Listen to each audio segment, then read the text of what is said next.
Hello friends. आपका स्वागत है हमारे YouTube channel medico technician course में।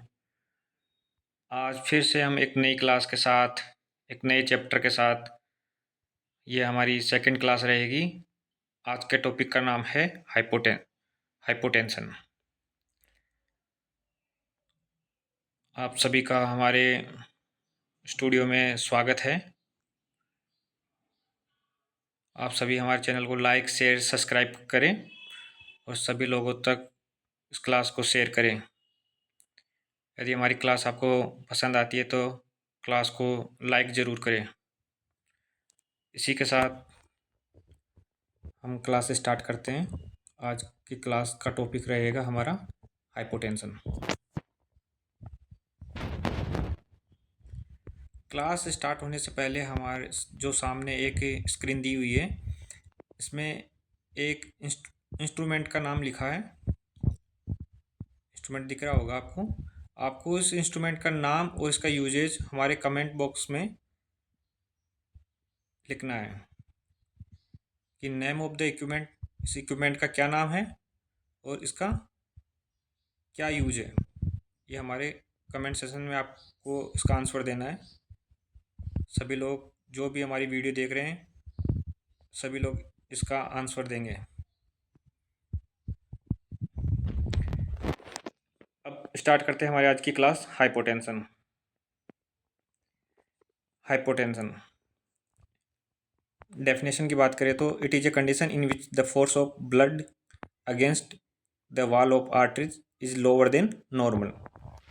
कि यह एक कंडीशन है जिसके अंदर जब हार्ट ब्लड को पंप करता है, जब हार्ट का लेफ्ट वेंट्रिकल ब्लड को पंप करता है बॉडी में, तब उससे निकलने वाला ब्लड, जो हमारी ब्लड बॉडी की ब्लड वेसल्स होती है, उस पर लगने वाला फोर्स, ब्लड का आर्टरीज आर्टरीज की वॉल पे लगने वाला फोर्स नॉर्मल की तुलना में कम होता है। इसी को हम हाइपोटेंशन कहते हैं।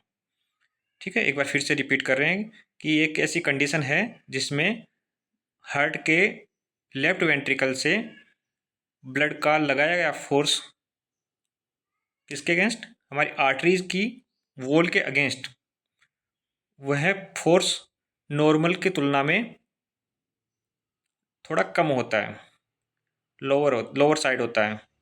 इसी को हम हाइपोटेंशन कहते हैं। तो हम बात करें कि नॉर्मल प्रेशर कितना होता है। तो नॉर्मल प्रेशर, जिसको हम नॉर्मल बीपी कहते हैं, 120/80 mm ऑफ Hg। तो यही प्रेशर जब सिस्टोलिक प्रेशर, जिसका 90/60, सिस्टोलिक 90 और डायस्टोलिक होता है 60 से बिलो हो जाए, तो उस कंडीशन को हम हाइपोटेंशन बोलते हैं। ठीक है, अब बात करते हैं कॉजेज की, कौन कौन से कारण हैं जो कि हाइपोटेंशन की तरफ, कंडीशन की तरफ ले जा सकते हैं। तो पहला कंडीशन है सडन शिफ्ट इन पोजीशन, कि जब पेशेंट लेटा हुआ है और उस कंडीशन में क्या होता है कि एकदम से उसको खड़ा कर दिया जाता है, तो जो बॉडी का ब्लड है वो एकदम से लोअर एक्सट्रीमिटी की तरफ शिफ्ट हो जाता है और वो वापस हार्ट तक वापस ब्लड जल्दी से पंप नहीं हो पाता है। उसकी वजह से भी हाइपोटेंशन की कंडीशन हो सकती है। अगर जो डाइट है उसमें काप्स डाइट होती है, वो ज़्यादा लेंगे तो उसकी वजह से भी हाइपोटेंशन की कंडीशन हो सकती है।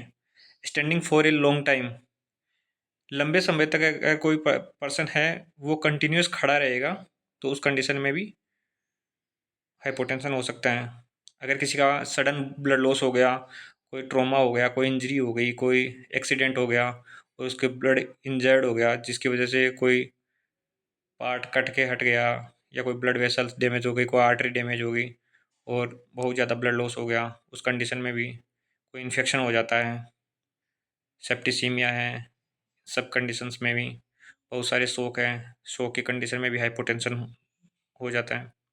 डिहाइड्रेशन, जब पेशेंट फुली तरह से डिहाइड्रेट रहेगा, इस कंडीशन में भी हाइपोटेंशन हो जाता है। आगे बात करेंगे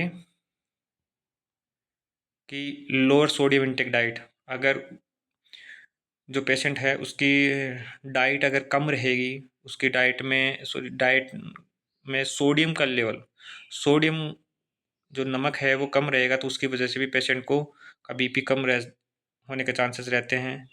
एनी डिजीज डिसऑर्डर, कोई भी डिजीज का डिसऑर्डर, ट्रोमा है, बर्न पेशेंट में है, अगर कोई सीवियर बर्न हो गया, पेशेंट बहुत ज़्यादा जल गया है, उस कंडीशन में क्या होता है कि पेशेंट में बीपी कम हो जाता है, क्योंकि उसका फ्लूइड लॉस हो जाता है।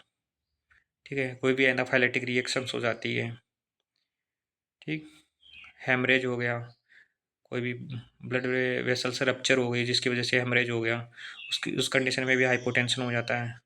हार्ट और किडनी फेलियर हो जाता है कि किडनी प्रॉपर वर्क नहीं कर रहा है, हार्ट पंप नहीं कर रहा है, उस कंडीशन में भी हाइपोटेंशन होने के चांसेस रहते हैं। तो ये बहुत सारे रीजन्स हैं, इसमें कोई भी एक रीजन्स हाइपोटेंशन का रीजन बन सकता है।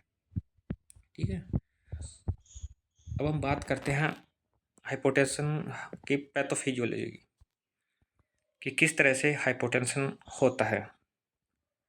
बात करते हैं पहले कि any aetiological cause of factor, जो भी आपको जो पीछे कोज बताया, कोई भी कोज हो सकता है, एनी इटियोलॉजिकल फैक्टर, कोई भी कोज इसका हाइपोटेंशन का रीजन्स हो सकता है। जब वो कोज फैक्टर अफेक्ट करेगा तो उसकी वजह से क्या होगा, इंक्रीज पल्मोनरी वेस्कुलर रेसिस्टेंस, उसकी वजह से जो पल्मोनरी वेसल्स है उसकी रेसिस्टेंस बढ़ जाएगी। जब पल्मोनरी रेसिस्टेंस बढ़ेगी तो जो राइट वेंट्रिकल आउटपुट है वो इम्पेडिंग हो जाएगा। इम्पेडिंग मतलब उसके पास में ब्लड इतना नहीं रह पाएगा कि वह पंप करके उस ब्लड को लंग्स तक पहुंचा सके, क्योंकि जब राइट वेंट्रिकल ब्लड को पंप करता है तब वह ब्लड लंग्स में जाता है, बट उसके पास इतना ब्लड ही नहीं पहुंच पाएगा कि वह लंग्स तक ब्लड पहुंचा सके। और जब लंग्स तक ब्लड नहीं पहुंचेगा तो वो घूम फिर के वापस लेफ्ट वेंट्रिकल में नहीं आएगा इतना, जितनी ब्लड हार्ट को रिक्वायरमेंट है। और जब इतना ब्लड वापस हार्ट को नहीं पहुंचेगा तो उसकी वजह से जो प्रीलोड होगा हार्ट का लेफ्ट वेंट्रिकल का वो कम हो जाएगा, और उसकी वजह से हार्ट भी लेफ्ट वेंट्रिकल से वापस बॉडी में उतना ब्लड पंप नहीं कर पाएगा जितना बॉडी को रिक्वायरमेंट होगी। ठीक है, तो उससे कार्डिक आउटपुट कम हो जाएगा, जो पेशेंट का कार्डिक आउटपुट है वह कम हो जाएगा, और उसकी वजह से जब कार्डिक आउटपुट कम होगा तब वो जो प्रेशर जनरेट होना चाहिए आर्टरी की वॉल पे, वो उतना प्रेशर जनरेट नहीं हो पाएगा, और वो प्रेशर कम होएगा, उस नॉर्मल रेंज से कम होगा, और उसी प्रेशर को हम हाइपोटेंशन बोलते हैं। दूसरी तरह से समझे तो कि कोई भी कोज है उसकी वजह से ब्लड इंजरी हो गई, सॉरी, कोई भी कोज है उसकी वजह से कोई इंजरी हो गई और उसकी वजह से ब्लड का लॉस हो गया, कोई ट्रॉमा हो गया, कोई किसी का एक्सीडेंट हो गया, एक्सीडेंट में उसका ज़्यादा ब्लड लॉस हो गया, उस कंडीशन में क्या होगा कि हार्ट जितना ब्लड की ज़रूरत है उस उतना ब्लड सफिशिएंट ब्लड उस हार्ट को नहीं मिल पाता, और वह वहीं हार्ट लेफ्ट वेंट्रिकल उतना ब्लड आगे पंप नहीं कर पाएगा हार्ट को जितने रिक्वायरमेंट है उतना, क्योंकि ज़्यादातर तो ब्लड तो लॉस हो चुका है, क्योंकि उसका एक्सीडेंट हुआ, उसमें कोई इंजरी हो गई है, उसकी वजह से कोई ब्लड वेसल्स डैमेज हो गई है, तो वहाँ से ब्लड लॉस हो गया, उतना ब्लड नहीं मिल पाएगा।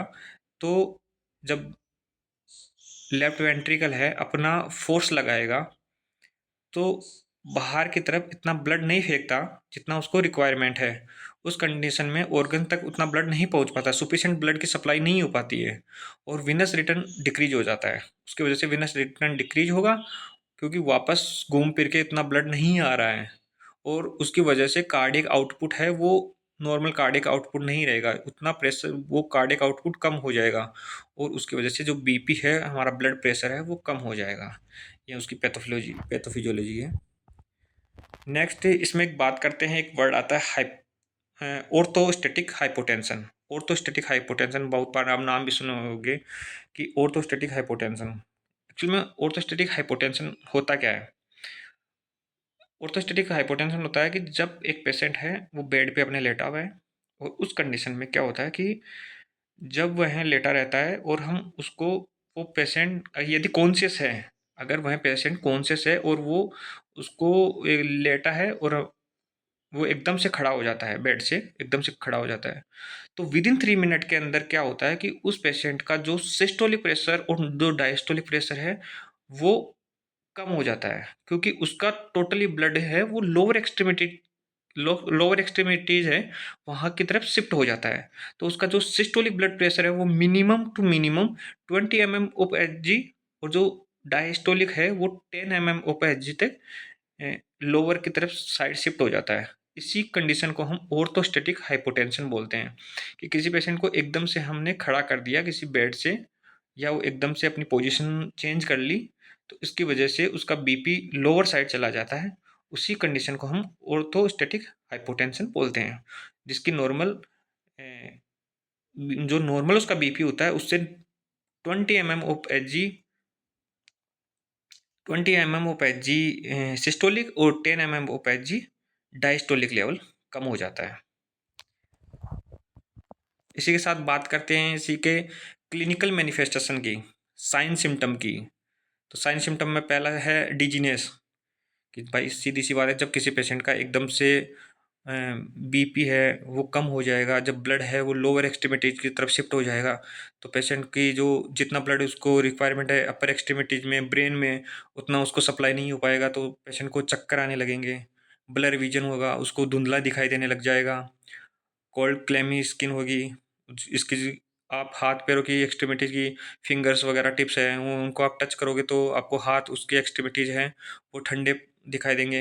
वीक पल्स होगी, उसकी पल्स फील करोगे तो बिल्कुल रेडियल पल्स वगैरह है वो सब एकदम वीक फील होगी। उसका यूरिन आउटपुट है वो कम आएगा, पेशाब उतना जितना बनना चाहिए वो नहीं आएगा। नॉर्मल यूरिन आउटपुट है 30 ml पर आवर के हिसाब से आता है, तो वो उतना नहीं हो पाएगा उसका। फटीग होगा, उसको वीकनेस होगी, मतलब थकान कमजोरी फील होगा, कन्फ्यूजन होगा, वो अपने टाइम पर्सन पैलेस के लिए एकदम कन्फ्यूजन की स्टेज स्टेज में आ जाएगा। उसको पता नहीं चलेगा कि मैं कहाँ हूँ, कौन है, मैं किससे बात कर रहा हूँ, मुझे क्या दिक्कत हुई है। एजिटेशन, आप उससे बात करोगे तो वो बार बार इरिटेट रहेगा। लाइट हेडनेस, और उसके हल्का हल्का सिर में एनी टाइम सर दर्द सा बना रहेगा। नेक्स्ट बात की टॉपिक पॉइंट की बात करते हैं डायग्नोसिस। डायग्नोसिस में सबसे पहले क्या करते हैं, चेक रेगुलर ब्लड प्रेशर। हम उसका रेगुलरली ब्लड प्रेशर चेक करते हैं, उस पेशेंट का बीपी कम हो रहा है कितना हो रहा है, इसके लिए हम उसको मॉनिटरिंग पे रखेंगे, उसका हर ओवरली उसका बीपी चेक करेंगे और उसको नोट करते रहेंगे। ठीक है, ताकि हमको पता लगे कि इसका बीपी किस लेवल तक कम जाता है, कितना रहता है, ताकि एक सही डायग्नोसिस बनाया जा सके। ईसीजी चेक, उसका एक ईसीजी करवाएंगे, इको भी करवा सकते हैं, क्योंकि हो सकता है उसकी कोई हार्ट में प्रॉब्लम तो नहीं है, इसलिए, क्योंकि हमने कोजेज में देखा था कि किडनी फेलियर और कार्डियक फेलियर दोनों रीजन्स हो सकते हैं। तो ईसीजी इसलिए करा रहे हैं क्योंकि हो सकता है उसका कोई कार्डियक फैक्टर प्रॉब्लम निकल सकती है। उसके साथ में ब्लड टेस्ट करवाएंगे, ब्लड टेस्ट में सीबीसी, इलेक्ट्रोलाइट, आरएफटी। आरएफटी का करवाने का रीजन ये रहेगा कि उसको कोई रीनल किडनी की प्रॉब्लम तो नहीं है। इलेक्ट्रोलाइट्स में हम सोडियम चेक करेंगे, सीबीसी में उसको कोई इन्फेक्शंस वगैरह तो नहीं हुए हैं, ये सब चेक करें, ब्लड टेस्ट करवाएंगे।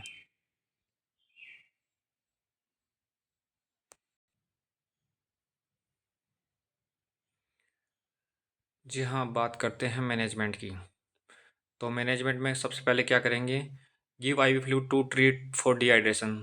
सबसे पहले हम पेशेंट को का डिहाइड्रेशन है उसको ट्रीट करेंगे। यदि उस पेशेंट को डिहाइड्रेशन की वजह से उसका हाइपोटेंशन की कंडीशन आ रही है, तो सबसे पहले हम पेशेंट को डिहाइड्रेटेड को मेंटेन करेंगे, उसको आईवी फ्लूइड्स देंगे। ठीक है, do blood transfusion if haemorrhage occur, अगर उसको पेशेंट को किसी भी ट्रोमा, कोई इंजरी, कोई एक्सीडेंट हुआ है उसकी वजह से उसको ब्लड का लॉस हुआ है, तो उस कंडीशन में हम उसको ब्लड ट्रांसफ्यूजन करेंगे। ठीक है, if any cause blood vessel dilated then give वेसोप्रेशन।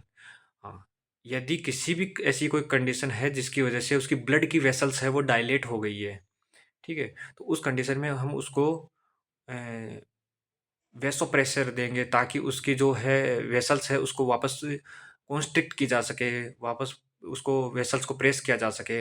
इसके लिए हम इंजेक्शन डोपामीन, डोबुटामाइन, वेसोप्रेसिन, नोरेड वगैरह दी जाती है। ठीक है, और सभी दवाइयाँ कभी भी आईवी स्टेट नहीं दिया जाता है, इनको इन्फ्यूजन्स के द्वारा स्लोली दी जाएगी। गिव गिवन ऑक्सीजन थेरेपी, साथ में पेशेंट को ऑक्सीजन थेरेपी दी जाती है, क्योंकि अगर पेशेंट का ब्लड है लॉस हो गया है, जिसकी वजह से प्रॉपरली हर ऑर्गन्स में ब्लड की सप्लाई नहीं हो पा रही है, ऑक्सीजन अगर ब्लड की सप्लाई नहीं होगी तो ऑक्सीजन प्रॉपर सप्लाई नहीं हो पाएगी, तो इस कंडीशन में पेशेंट को रेस्पिरेटरी प्रॉब्लम आने लगेगी, उसका सेचुरेशन फॉल होने लगेगा, तो उस कंडीशन में हम पेशेंट को ऑक्सीजन थेरेपी भी देंगे। Change the patient position slowly, जो भी पेशेंट की है ऑर्थोस्टेटिक हाइपोटेंशन से बचाने के लिए पेशेंट की जो पोजीशन है उसको स्लो चेंज करेंगे। Educate the patient to avoid sudden posture changes, यदि पेशेंट कॉन्शियस है तो उसके पेशेंट को हम बोलेंगे कि आपको जो पोजीशन है उसको सडन चेंज नहीं करना है, तुरंत बेड से खड़ा नहीं होना है। आपको सबसे पहले जब आप लेटे हो तो सबसे पहले आप बैठिए, कम से कम 5 मिनट बेड पे बैठे रहिए, उसके बाद में आप खड़े होइए। इससे आपका जो ऑर्थोस्टैटिक हाइपोटेंशन वाली भी प्रॉब्लम है वो दूर हो जाएगी, क्योंकि अगर आप तुरंत खड़े हो गए तो उसमें आप तुरंत आपका बीपी डाउन हो सकता है और चक्कर भी आके आप गिर भी सकते हो, कोई और भी इंजरीज हो सकती है। If the patient have any anaphylactic reaction then treat the cause of reaction, अगर पेशेंट को कोई भी एनाफाइलेटिक रिएक्शंस है जिसकी वजह से पेशेंट का बीपी है वो लोअर साइड गया है, तो उसमें हम पेशेंट की सबसे पहले जो एनाफाइलेटिक रिएक्शंस है उनको सही करेंगे, उस पेशेंट की जो एनाफाइलेटिक कंडीशंस है उसको हम ट्रीट करेंगे। मेंटेन पेशेंट इलेक्ट्रोलाइट बैलेंस, हाँ, उसमें पेशेंट का जो इलेक्ट्रोलाइट है, इसलिए हम कह रहे थे कि पेशेंट का इलेक्ट्रोलाइट्स सीरम इलेक्ट्रोलाइट्स टेस्ट करवाना बहुत ज़रूरी है, क्योंकि पेशेंट का अगर सीरम इलेक्ट्रोलाइट टेस्ट कराएंगे तब देखेंगे हम उसका कहीं सोडियम लेवल कम तो नहीं है। अगर पेशेंट का सोडियम लेवल कम है तो हम उसको पेशेंट को सोडियम डाइट इंटेक डाइट बढ़ाने के लिए बोलेंगे। ठीक है, तो पेशेंट का हाई सोडियम इंटेक डाइट रखने के लिए वो बताएंगे उस पेशेंट को। इसी के साथ हमारा एक क्वेश्चंस और है जो आपको सामने स्क्रीन में दिया गया है, जो एक इक्विपमेंट्स आपको नज़र आ रहा होगा। इस इक्विपमेंट्स का आप अपना इसका नाम बताइए और इसका यूज़ बताइएगा, ठीक है? आप इसका जवाब अपने कमेंट सेशन में ज़रूर दीजिएगा, ठीक है? और आपको राइट आंसर आपको कमेंट सेशन में 24 आवर के बाद दे दिया जाएगा। इसी के साथ आज की हमारी क्लास है वो कंप्लीट होती है। आप सभी को हमारी क्लास के लिए लेने के लिए सबको धन्यवाद। हमारे चैनल को लाइक, शेयर, सब्सक्राइब करना ना भूलें और सभी को हमारी क्लास भेजें ताकि सभी लोग हमारी क्लास से जुड़ सकें, और जो भी हमने 2 क्वेश्चंस ऊपर डाले हैं, उन क्वेश्चंस का कमेंट बॉक्स में आप जवाब लिखें ज़रूर, ठीक है? मिलते हैं फिर नेक्स्ट क्लास के साथ, एक नए टॉपिक के साथ में। Thank you so much.